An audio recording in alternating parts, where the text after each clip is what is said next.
6 से 7 अनुराग द्वारी हमारे साथ जुड़ रहे हैं। एक शख्स हैं जिन्होंने कथित रूप से 400 करोड़ की टैक्स चोरी की है। इनकी खासियत के बारे में अनुराग बताना चाहते हैं, बताइए।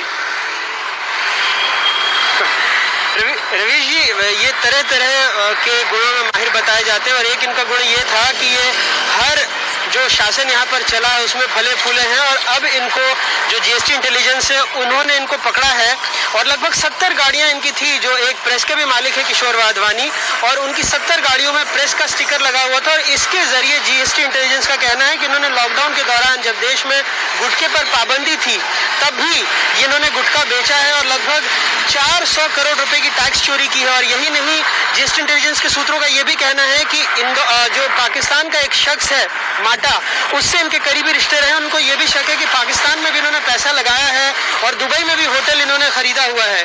तो बहुत बड़ा साम्राज्य है इनका। इसके पहले कभी ने इन पर हाथ डालने की कोशिश नहीं की थी। बहुत रसूखदार लोगों के साथ इनकी तस्वीरें दिखती रही हैं। कई सारे ऐसे मामले हैं। इंदौर शहर में एक 5 सितारा होटल है, वहां पर भी एक किसान ने कुछ दिनों पहले आरोप लगाया था कि उनकी जमीन को कब्जा लिया गया।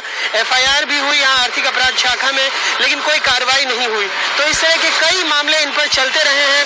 अब जाकर ये शिकंजे में फंसे हैं जीएसटी इंटेलिजेंस के और अब इन पर कार्रवाई की जरूरत। लेकिन कई बार मीडिया की आड़ में काफी सारी चीजें बचा ली जाती थी, लेकिन इस बार लग रहा है कि जीएसटी इंटेलिजेंस और बाकी की तमाम सेंट्रल एजेंसियां इन पर अब शिकंजा कसने की तैयारी में है, क्योंकि 400 करोड़ रुपए का सिर्फ टैक्स चोरी, 400 करोड़ गुटखा, लगभग इस तरह की 7-8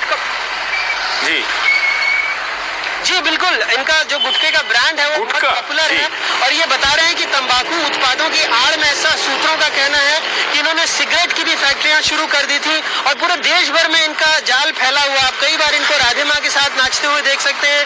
कई सारे जो साधु महात्मा कथित तौर पर जो अभी जेल के अंदर है उनके साथ भी इनके करीबी रिश्ते बताए जाते हैं और कई सारे नेताओं के साथ भी। इसीलिए यही वजह है कि काफी दिनों से इनका कारोबार चल रहा था, लेकिन अब जाकर ये एजेंसियों की जद में आए हैं। 400 करोड़ रुपए रवीश जी सिर्फ गुटखे की टैक्स चोरी है, तो आप सोचिए कि कितने का गुटखा इस दौरान इन्होंने बेचा होगा। और कच्ची पर्ची पक्की पर्ची वाला हिसाब चलता है कि कच्ची पर्ची में ही 80% इनका कारोबार चलता रहा है।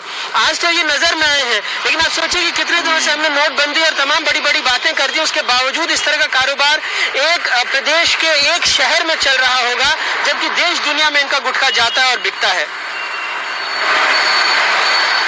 बताइए, गुटखा बेच के ये कैंसर देते हैं और बेच के जो पैसा कमाते हैं वो सरकार को टैक्स नहीं देते। क्या पता इन्होंने तालाबंदी के दौरान अपने कर्मचारियों को सैलरी दी थी या नहीं दी थी, ये भी पता करना चाहिए, क्योंकि कई लोगों को नहीं मिली। अब क्या किया जा सकता है? अभी आप देखिए कि जॉइंट एंट्रेंस एग्जामिनेशन जो होता है IIT का और नीट का, अब इनके बच्चे परेशान हो गए हैं कि ये परीक्षाएं होंगी तो फिर हम यात्राएं करेंगे, ऑनलाइन परीक्षा देने जाएंगे, सेंटर में बहुत सारे लोग होंगे और ऐसी खबरें देख रहे हैं कि दिल्ली में अस्पताल कम पड़ते जा रहे हैं।